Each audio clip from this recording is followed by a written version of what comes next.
Hello, welcome back to my teeny tiny house, where I'm going to go through every single room in my teeny tiny house with you. Here we are making our way into the kitchen. This space is actually inspired by my own kitchen. We were going through a reno and our cabinets were previously brown and we switched them to green, and I was like, well, that's what I'm doing on my mini kitchen. Yay! The flooring is actually very similar to my own kitchen as well, so it matches a lot. Now, the thing about it, the counters actually match too, but there are a lot of things that don't match in my real kitchen, like that beautiful red fridge. I would love to have a beautiful red fridge. Looking into the kitchen here, you can see that beautiful red fridge, but we also have an old stove. So this stove is supposed to invoke like kind of a Victorian style of a house, but then like have it be old fashioned. I have some stuff cooking on the stove there. It's actually spaghetti sauce, and that will tie into a story in a second here. The vent hood here is actually something I made up completely by myself. The topmost pipe was actually a bead that I got from a thrift store. I cut it down. It was actually made of clay, so I made it very challenging, but that allowed it to fit into the space. The bigger part is actually like an old costume jewelry gem that I wrapped around with like toothpicks or something like that to give it a little bit more depth.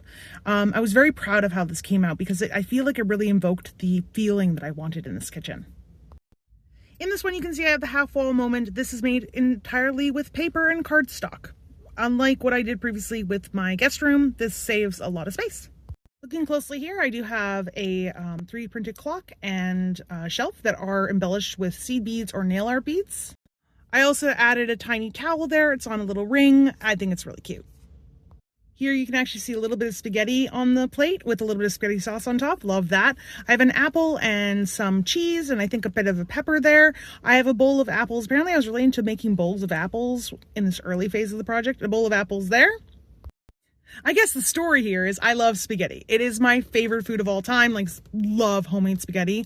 I could eat it for breakfast, lunch, and dinner, so I had to add it into the space. So that is the story with the spaghetti sauce. In this corner right here, you can see plates, mugs, and also some goblets. I did mention this goblet in my dining room video. I have an actual space there where the fourth goblet would have sat, but I actually put it into the dining room to tie the pieces together. The plates are actually made from hole punched cardstock that I pushed onto like the end of a pen or something like that to give it a round shape and then painted it. It's really cute.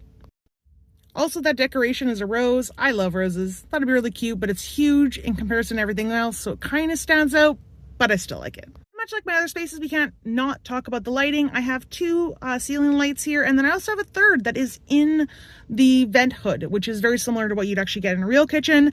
I love that. I think that's where I really started to explore the lighting, and I think it was a great addition to the space. And yeah, I hope you like it.